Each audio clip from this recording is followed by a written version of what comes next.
some good old music back in here. No.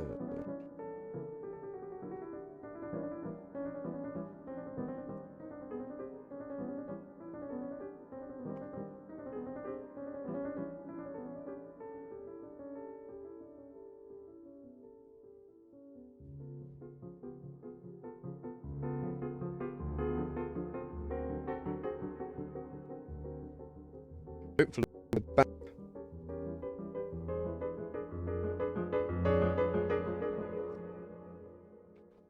Okay, that's louder than I want to be. I don't know if I'm hearing it.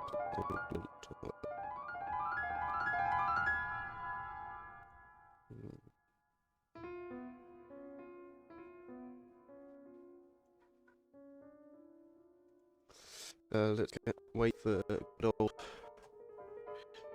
Terence join. Yeah.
Oh, we're here.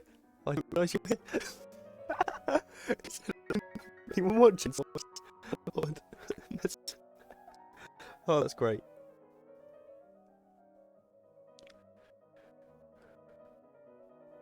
Terence Young is here. Don't know he's saying that like that because it irritates him. Apparently.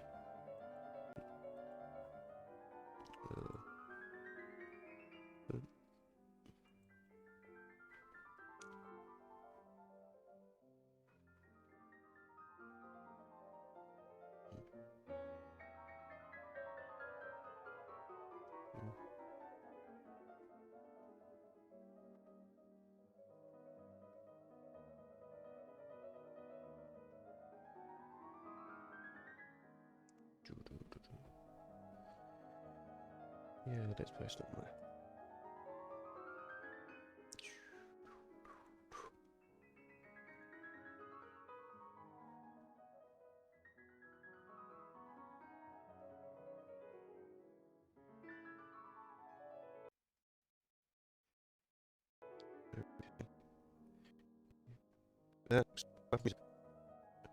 What are you doing?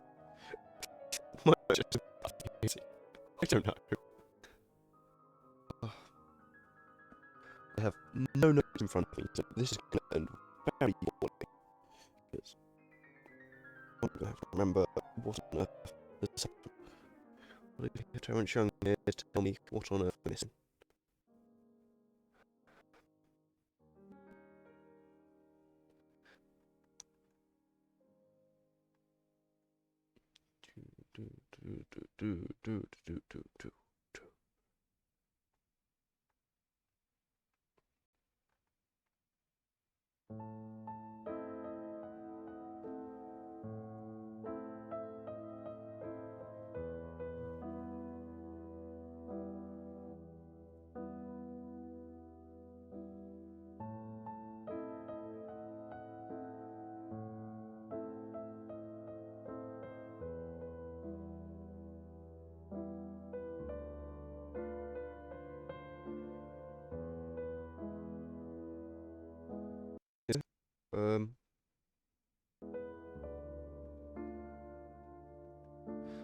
let's attempt to sort that out.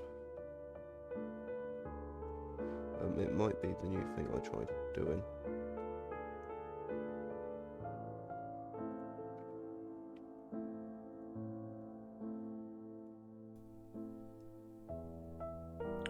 Okay, that might be better. I don't know if it is. Has that improved my audio?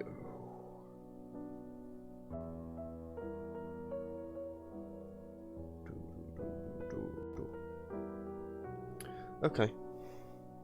It's a bit better.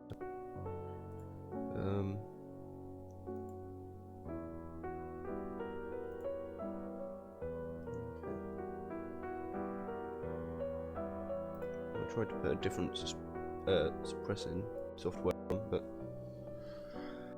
never demined. So, are we going to start from session 0.5?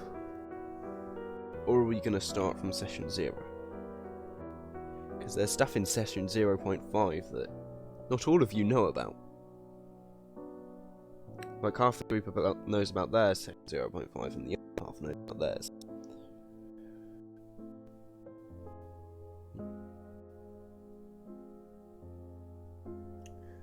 You know what? I think it's... What's wrong with my voice? Ah! Tea's hot.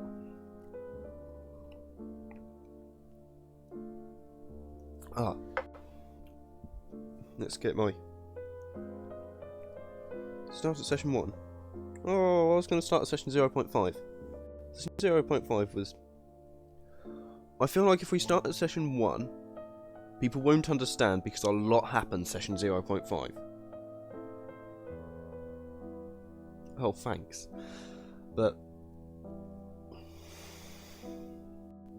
yeah, if I start at session 0.5, it might make more sense. And it'll let you lot hop in and find out a few things. Nothing important for the story. It's... Okay. I'm gonna let chat decide this. Who do we want to start with? Do we want to start with Victoria and Co. or Eldon and Co? When I say chat, I mean Terence Young is going to decide. Does Terence want to rehear about what he did? Or find out what Eldon and Light did?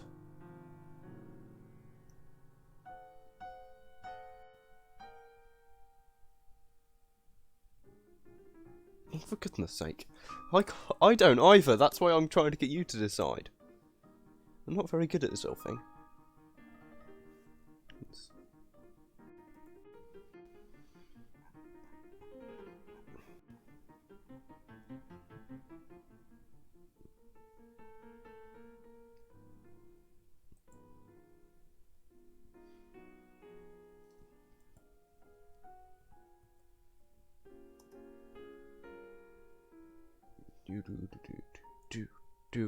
Do.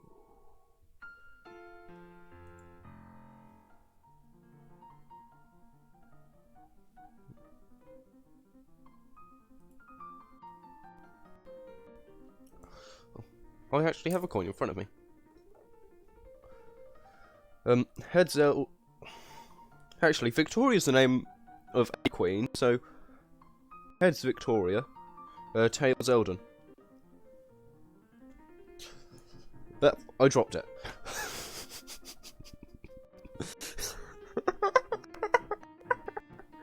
Oh no, this is going well.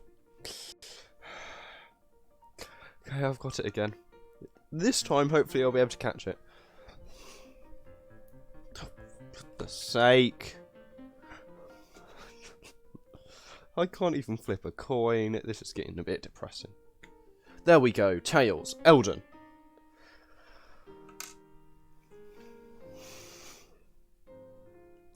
So, Eldon and Light. Eldon, a deep gnome blood hunter, recently left his... Not recently, about 5 or so years ago, left his family when they discovered there was more to the world than just the Underdark. He decided he was interested in adventuring. Eventually made his way to the city of Wilwich, in the continent of Wilwitchia. Very creative names. There, he met a Western-style wood elf who seemed to have a habit of shooting guns. Who was a bit of a make-believe superhero. Yeah. Give them that. Light, the wood elf gunslinger, had spent many years doing his own thing. That's a bit mean.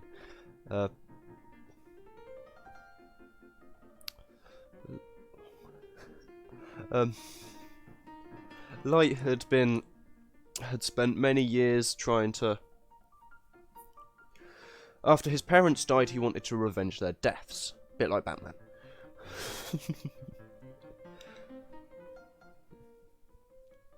And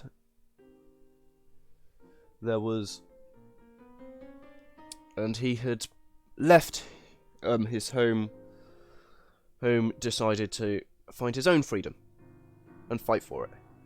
His sister inheriting everything because apparently he was mentally unstable. Who could have guessed?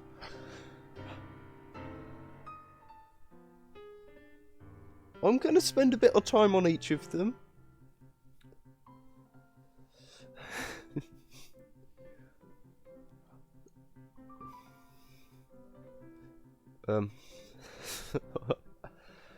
Light started living in the basement of a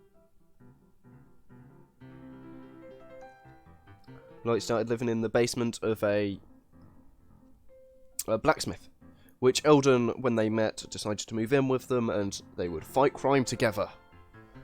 One day, the blacksmith's daughter went missing, and while hunting for clues, Light and Eldon, the comedic duo they are,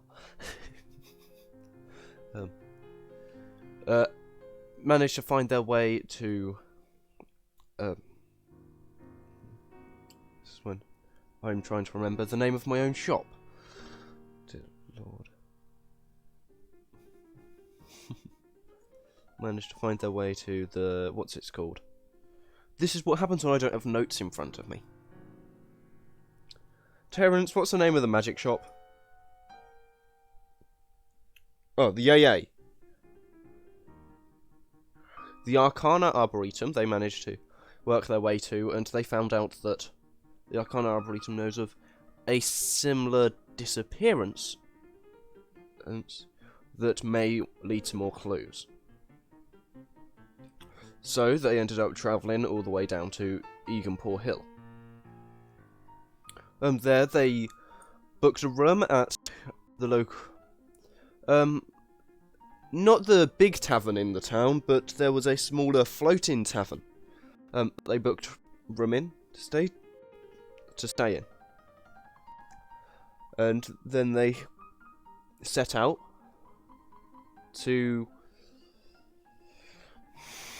find these people. There they met an elderly old man and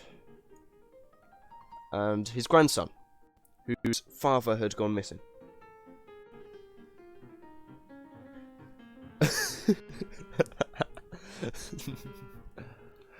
This is... okay, yeah. I'm also recapping it for myself, so... there they met an elderly old man, and they were told by them that the father went missing in search of a book. That apparently, according to the father's notes, would bring along the apocalypse.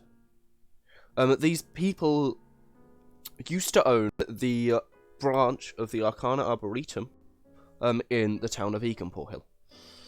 So, what was a houseboat which wasn't really used to sailing, Eldon Light and the family, or the old man and the son, set off to sail towards the location that the map was indicating. They got out of the town and they had to veer off from the given route. Through that, they were attacked. The wind got cold. Ice started to run along the railings, and that's when this shadowy, icy ship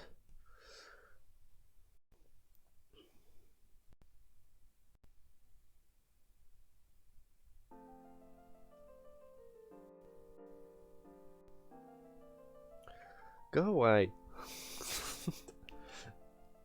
This ice-covered barge that was heading their way had what seemed to be almost an angel-like figure. However, once it got closer, it seemed to be more a bat or maybe even draconic in nature, as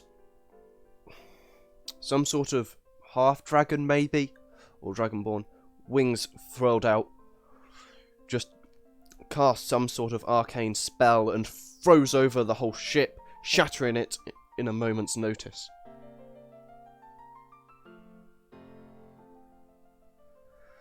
And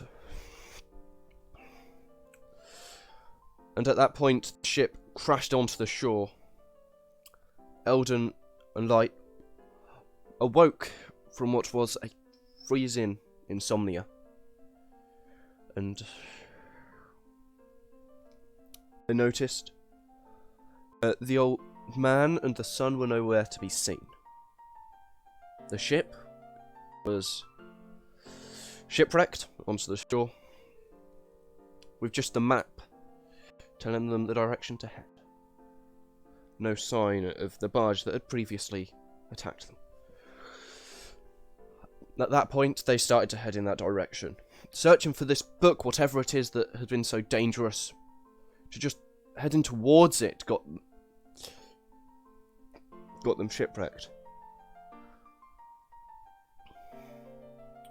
And as they got closer, they saw what looked like an old, twisted, ruined tower. And this is when we're going to go back to good old other session 0.5.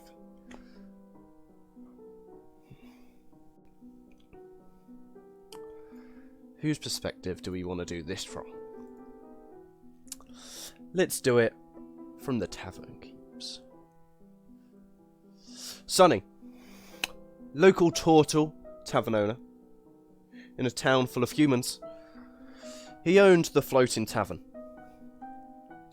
He was a friend of many. Managed to keep a black market magical business to try and help those in dire need with health potions and curings. This is where he was met by an eccentric human by the name Marwyn Rumnagor, who requested he travelled out into the unknown areas towards what used to be an old archmage's tower and collect him a book.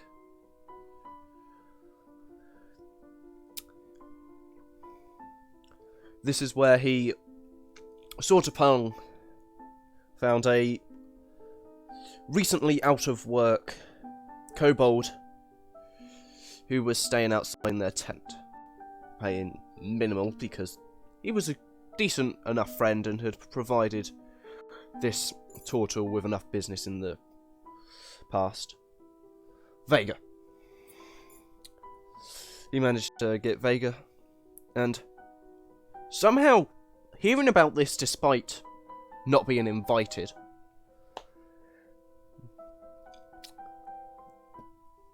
the human who almost seemed to hear about everything, know everything about everyone,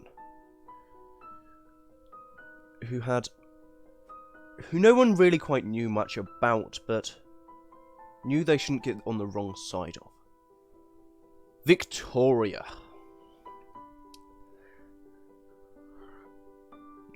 Made her way from her monochrome home with her halfling assistant, Grendel,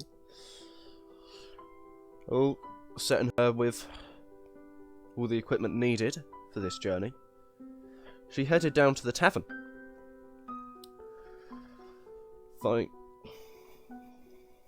discovering that there wasn't just one eccentric person at this tavern. There was two. A half-elf by the name of Hamid Mazazaki was also staying there, quickly insulting the tavern keep, calling him edible produce because turtles and nobles may not get along too well. He quickly headed to his room and asked for the finest of meals to be prepared for him. This would later be known as the prince's assistant, Hamid Mazazaki.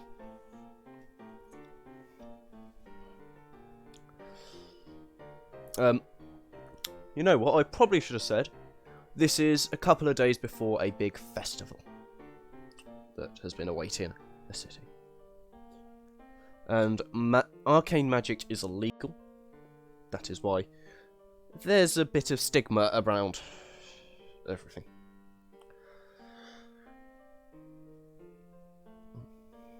At this point, they all got to know each other in the traditional Dungeons & Dragons tavern keep style, and they headed off towards the outskirts of town, where Marwan Rumnagor showed them his secret exit, grabbing just a lump of clay and shaping the wall to his desire of just generally a hole for them all to leave through, with a cart and dire wolves waiting to pull them along. They all took off into the night. Well, maybe it was morning. Can't quite remember. But they all took off. And after a fiasco with a door and attempting to ladder over a bit of broken wall, they all managed to enter, discovering a very eager to leave arcane practitioner who seemed very wrought and panicked, trying to escape with any means necessary, being absolutely terrified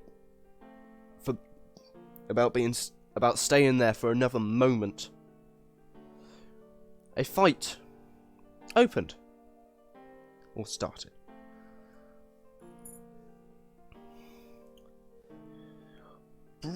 Quickly dealt with, this wizard was gagged and bound unconscious. And this is where they met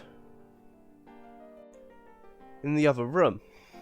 Stefan, a friendly ghost, who apparently was the son of, or child, or whatever dastardly means created them, of the Archmage who used to live here. I'm really liking this music. And after some brief negotiations, the party attempted to head upstairs, realising there wasn't much down here except for a couple of barrels of gunpowder. At that point, the ghost grew agitated, telling them that the master didn't like people to go upstairs. Knowing they had no other choice, they battled with this child. Eventually working their way through the spire, finding the book and other arcane utilities that may help them. As they reached the very top, they heard and saw a large remores encaged in some sort of sigil, preventing them to escape the tower. Angered and violent. Quickly combat ensued, where the turtle got too close and the pre-mentioned edible produce was proven to be quite edible, as the remorhes swallowed the turtle one, burning within the stomach of a remores. Sonny lost the light of which was life, as he fell unconscious. At this point, an arcane machine Victoria had discovered, one, a colourblind nuisance called Shut Up, an arcane tool used to unlock devices and open doors. So,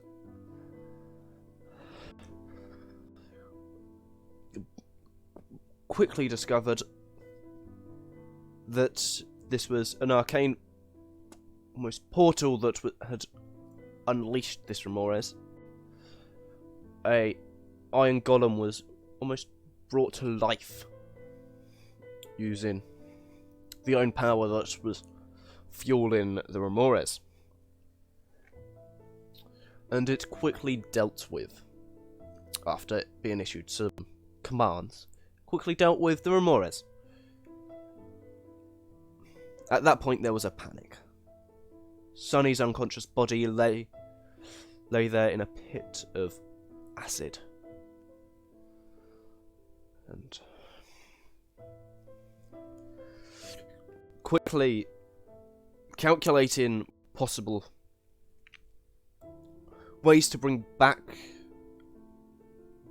this stranger, Shut Up, the talkative I've forgotten what it's called now. I just know him as Shut Up. This isn't good. I don't have any of my books with me to check. This is really bad. He's... I kind of want to go run and grab my books to check, but I'm not going to.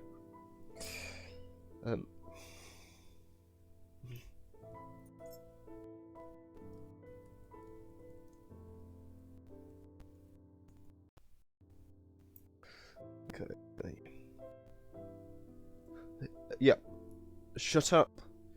A chime of opening. Well, a bit better chime of opening. He, witnessing this archmage do their work, knew how this machine was intended to work.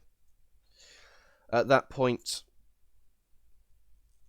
after some risks and some dramatic moments, Stefan giving up his undeath, and the elemental gem that released this remores was utilized to give life to the what one was once Turtle Artificer. Now this mechanical iron golem warforged sort of creation. They headed back solemnly out of the tower, where they were met by their friendly neighbourhood, Marwyn Rumnagor, who offered some coin for their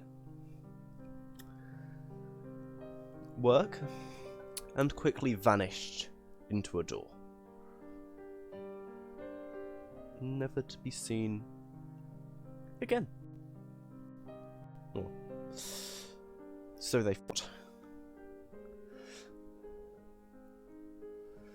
And at that moment is when they look over to see a gnome and wood elf dashing towards them in this hurried rush to find this book that was so deadly, and maybe find that father that had previously gone missing.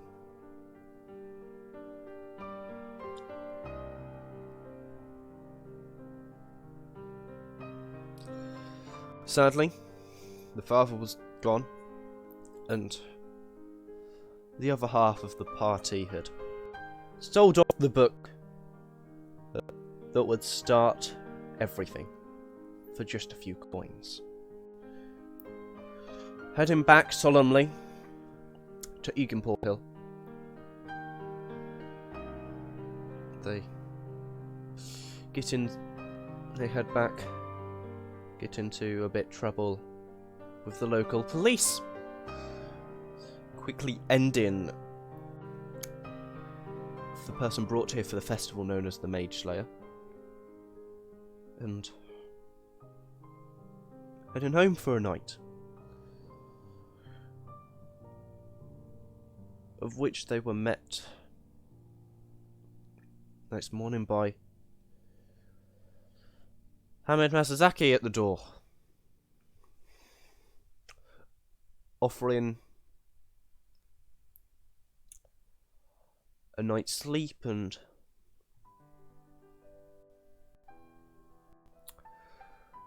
to talk things out, and to maybe make up from previous encounters.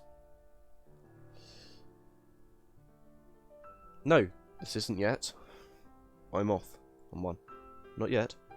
And no, I believe he did talk to the party, but he then left. This is when Dungeon Master's memory isn't the best. Yep. Spent the night there. And that is when they... Oh yeah, at one point they visited the tavern and they met a mercenary Triton.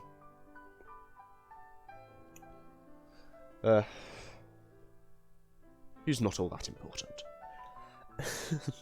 to the story, but they're nice enough. Yeah, after some money was spilt, some mage killers were killed, went to sleep. No! Oh, I am sorry, I have missed something big. The reason they all stayed at Victoria that night is when they got back, they noticed a tavern ablaze. Soul guards protecting it.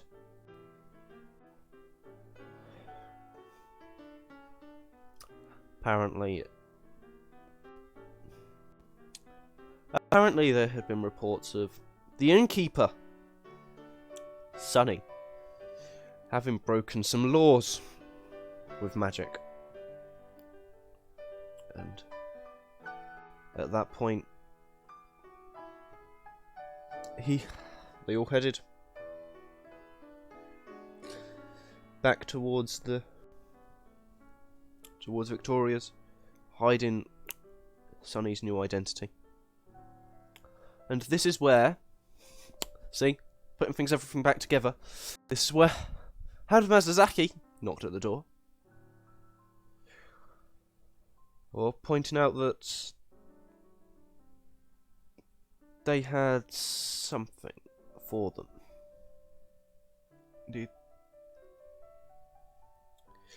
Indeed, he had managed to salvage Sonny's life work that was within the tavern. And let's see.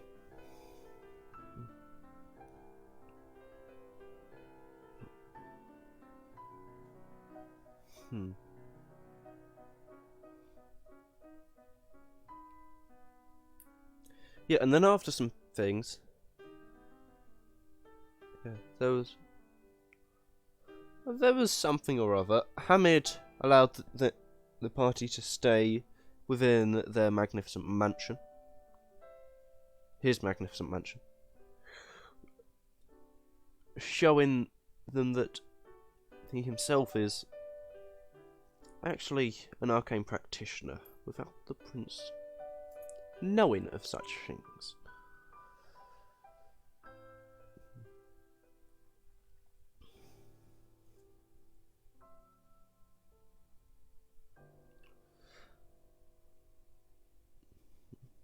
Yep.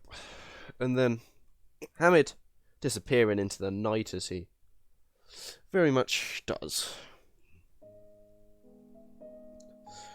As after brief rest, waking up in the morning to sounds of screaming, sounds of torture. They leave the house finding the town had been attacked by dragon-faced tieflings.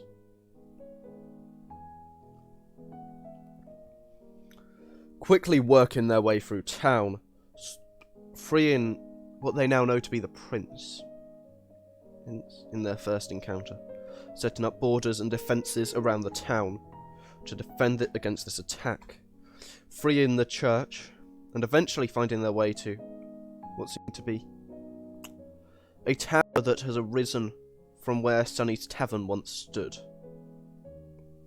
Invading such tower, finding atop a crumbled gargoyle, Hamid Masazaki's body laying on the ground. And the true form of Marwyn Rumnagor. Or should I say, Dr. Safnari. In a form of a tiefling, he fought with the party, seeming as if he would win with his summons and imps defending him. Victoria created an arcane gate, pushing him through and dropping him from the church tower, crashing onto the ground with barely an ounce of life in him, surrendering, offering his utility to all of them. He joined the party to provide assistance, or so they believed.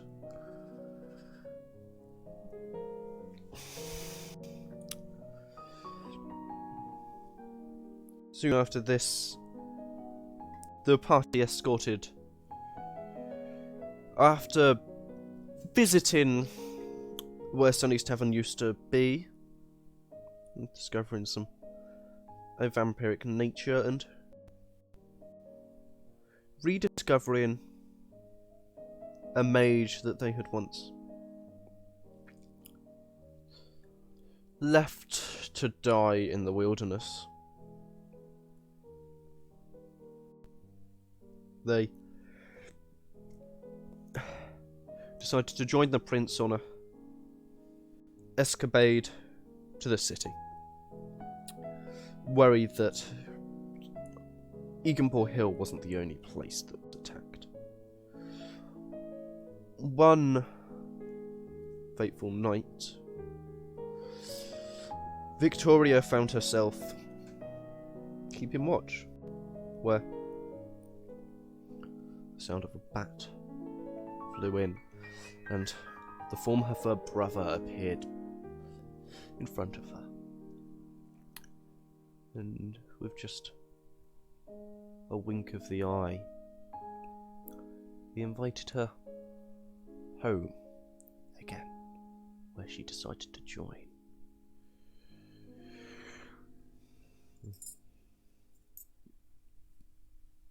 Awakened to the disappearance of Victoria, people were quite worried and disturbed. They decided to head... I quite like this music. I like the classical one, to be honest. It's quite good background noise. Might not be very good for the session, but for when I'm sitting here talking to myself and no one listens, it's quite good. How long has this been going on for? We're going for 41 minutes, oh dear lord, and we've just got out of Eganport Hill. Oh, that's great. Yep. Dear lord, we're nowhere near anything. Yep. A new assistant met Dennis, an investigator and cleric, a grave cleric, decided to join them in an escapade when they discovered a ghostly path off the beaten track towards what seemed like some sort of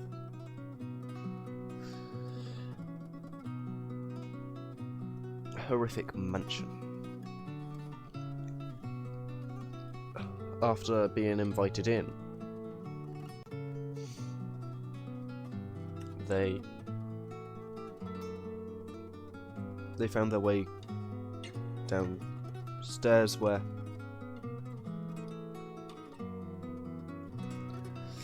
a ball was happening with Victoria's brother, Maximilian. At the sight of these people entering, and Dennis in to arrest him, he decided maybe he would prefer them to be dancing if they were undead like the rest of his friends. With a cast of a spell, combat began, with the party's own horrors starting to attack them. A correctly timed dispel magic removed such effect, and fight brought on until the party had cleared out Maximilian from his mansion. At that point, they discovered Victoria's body stripped of any useful items and unconscious. Well, not quite unconscious. Void of any life, but also still breathing. Similar to what they previously found within Marwyn Rumnagor's tower, of which Hamid was left there. Breathing, but not there. They quickly discovered that these people's souls were missing. It was as if someone was stealing their souls. At this point, they decided to teleport to the city, to the basement of which they had previously resided in. Well, Eldon had previously resided in using an arcane rune he had discovered.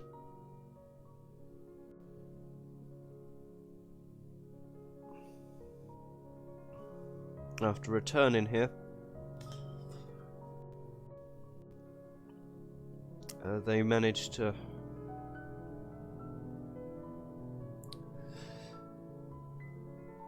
work their way to the arcane shop and found out that the city wasn't in as much terror as the town. The city's defences had maintained, and the attack had mostly been subsided except for a couple of locations. Once the rest of the party had returned, they assisted with the local authorities in attacking the old workhouse and the old arcane school, which a coven of hags had made their own home. At this point,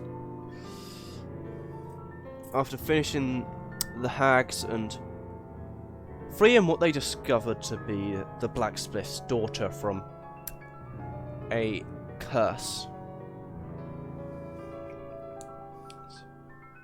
which created her into a hag, they returned back to the blacksmith,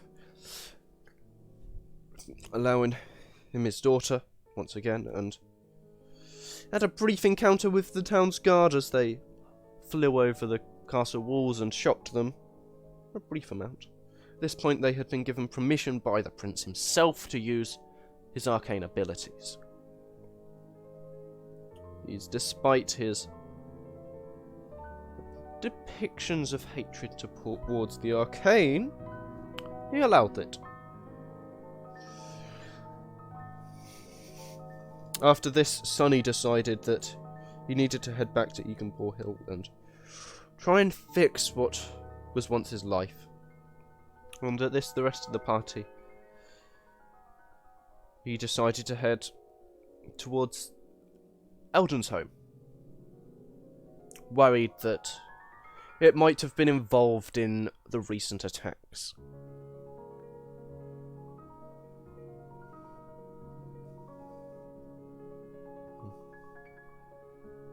Heading there, they visited and they discovered that the town had been infested by vampires. At this point, Vega, the aforementioned kobold rogue sorceress, decided to rush after the friend Eldon, who had been persuaded to join vampires. Also meeting the party was a Yuan-Ti rogue who named Dominic, who it would be later found out had been sent by the prince to watch over the party. And within here they discovered that Eldon's brother had made a pact with whoever was in charge of these attacks to gain vampirism and eternal life, to rule over this place, at least from the humans who had previously attacked the Underdark City for their resources. After a traumatic experience for Eldon and killing his own brother,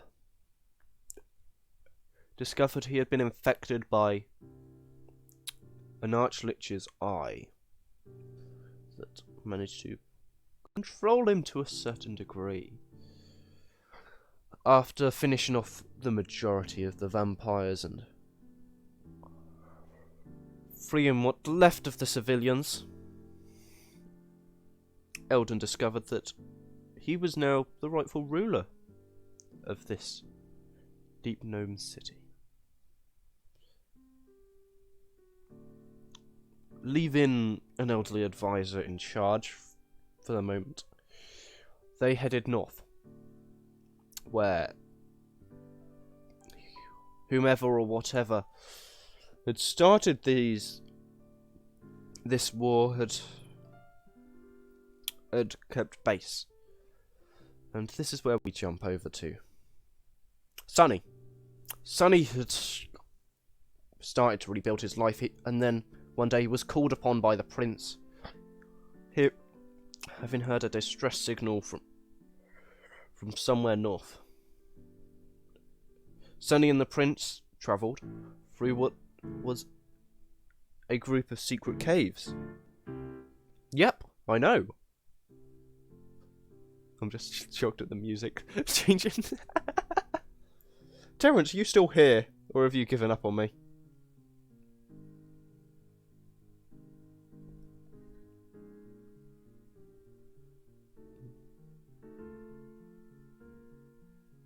Yeah, at this point I am just narrating to myself.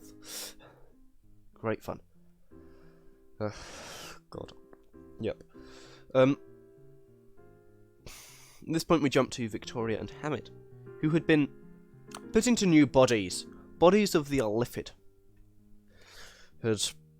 Victoria had spent some days, weeks possibly, with her now mentioned uncle?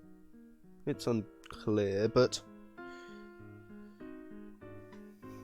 they decided to travel to find a weapon to free the an elder brain that had been captured by what's now known as Louisa, the owner of the Archmage's Tower that was pre-mentioned, and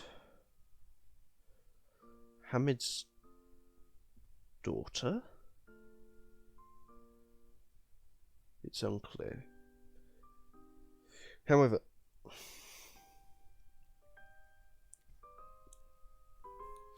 they headed to what was known as that the Elder Brain gave them knowledge of a weapon out away from his own reaches, and as these two Illithid head there, they came across. At this point, Victoria, with her weird psychoportation abilities, had actually transformed her body back into a human. A monochrome human this time. Knowing what she looked like, her own mind manipulated her body.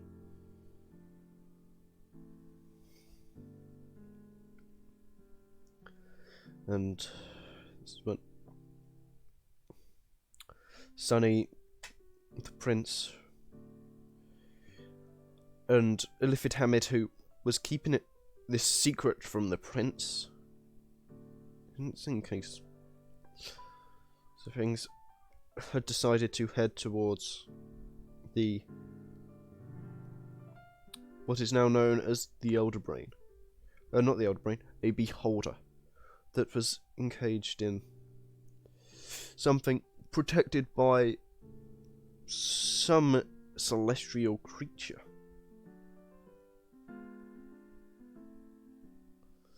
Nietzsche had decided to... This music is really quite amusing. It's really hard to focus. Yep. After defeating the celestial protector of the cage which this beholder was encaged within, they quickly dominated this beholder and travelled with it back towards the Illithid city to try and help attack. At this point, Eldon... I think it was just Eldon at this... Yep, Light had returned to the city. Vega was deaded.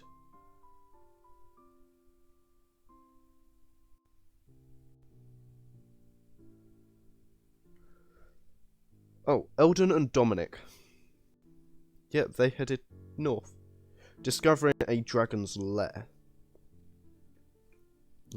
where they met a politician, Bard, who somewhat assisted them in the defeat of this dragon, which managed to escape, freeing Yana, a satire Bard, and after the politician was quickly defeated as well in the battle,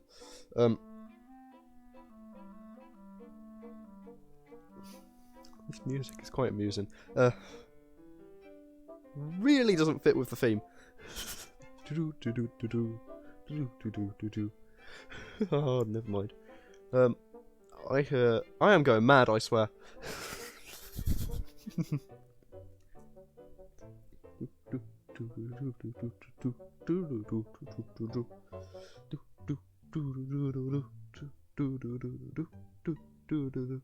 No.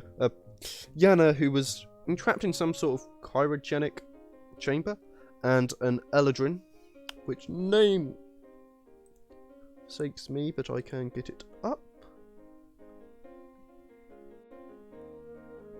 Let me find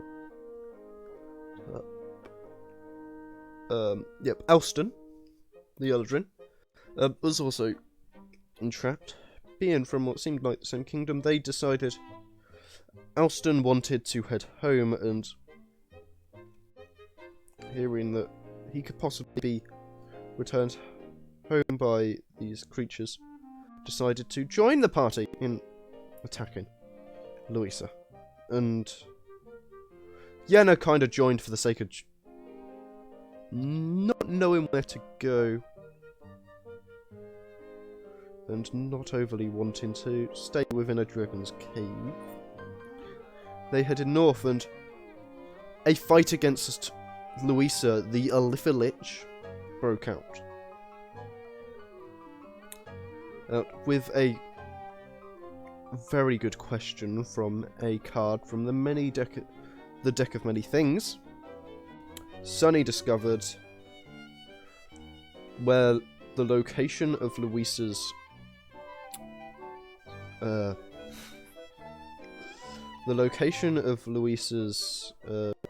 what's it called? A thing that lets her come back to life. I have no idea what it's called. Phylactery. There we go.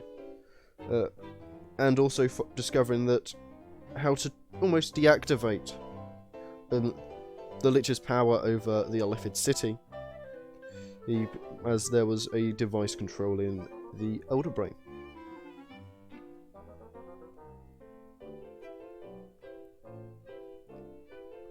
Oh god, I'm losing it because this music is so distracting. Let's see. Is there like any better music we can...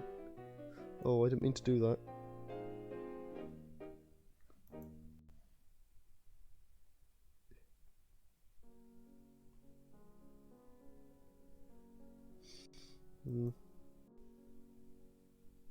Let's get some jazz in here. I think I might prefer jazz.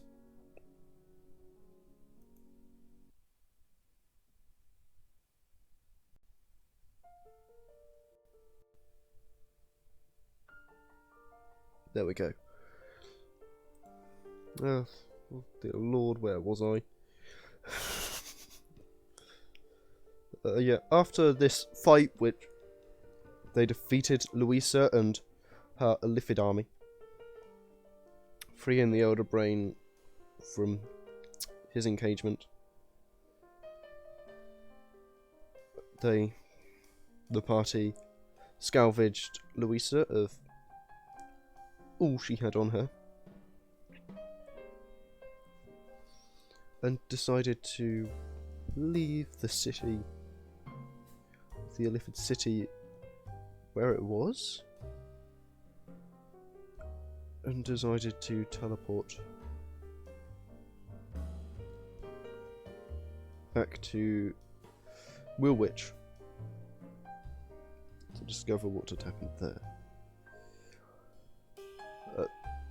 When they returned with their new group,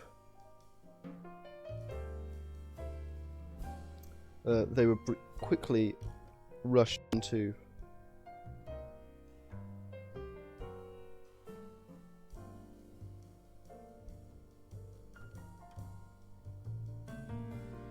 so Victoria being returned to her original body, and Hamid also being returned to his. However, Hamid's body had been stolen by a previous mentioned Dr. Safnari, or Marwin Rumnagor, whatever you wish to call him, he doesn't care.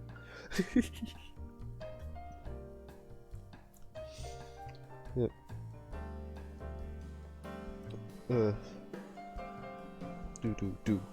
Do. Oh no. This is highly distracting. Yep. An hour in and still haven't got to anything. No, we're on the last session. Yeah. Victoria, leaving in a anger, met her aforementioned brother, who was living in the city now. And in their old home in the city. And they managed to have tea, have some nice chit chat, and Victoria headed to bed. And the rest of the party visited the prince, called within the castle, where he demanded the truth about this Hamid. So, after some zone of truthing and some debates, and the prince having a bit of a crisis, and an argument with Sunny, an anti-magic zone was utilised where the prince's actual assistant Hamid was discovered to be an illusion created by the Archmage Hamid. Yep, there was two Hamids. Gets a bit confusing here. And he discovered that Hamid has actually been controlling everything he's done for the past however many years. Thanks to the utility of an anti-magic zone. And at that point, the prince ran off and the party returned to not where they said they were returning to, a school which they had previously brought purely because it was mentioned they could buy it. They told the guard they would go there, however they decided to go to Eldon's basement below the blacksmith's, where Yana and that stayed.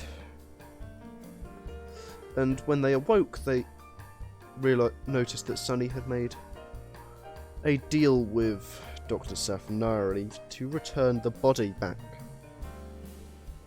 of Hamid Mazazaki. And that is where we ended our last session, and we'll be picking up from next time in Der Kraftkreis. I can't pronounce it. I'm gonna.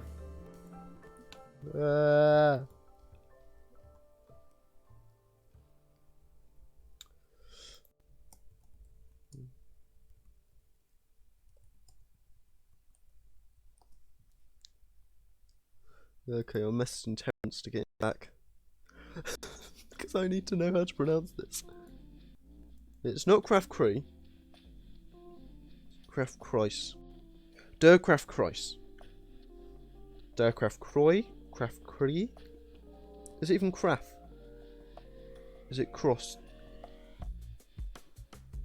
Kraftkreis. Kraftkreis? Der Kraftkreis. Der Kraftkreis. Der Kraftkreis? I don't know. This is why I need Terence, who is my German translator. Yep. Anyway, that'll be all. Okay. How on earth do I pronounce Der Kraftkreis? Or Der Kraftkreis? Is that it? Der Kraftkreis. Nice.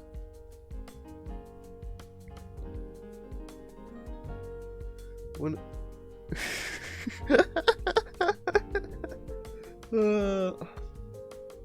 Der Kraftkreis. Der Kraftkreis.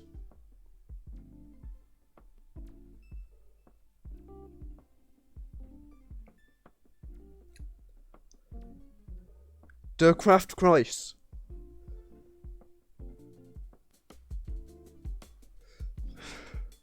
Woo. And that is how you pronounce Der Kraftkreis. And that'll be all for this recap of what has happened in the tale of Der Kraftkreis from the land of Angles, or should I say England, with me, Chickpea, or Joseph. Yeah, just call me Joseph. It's a lot easier. Yeah, bye. I am just rambling at this point, and you do not want to hear this. And oh no,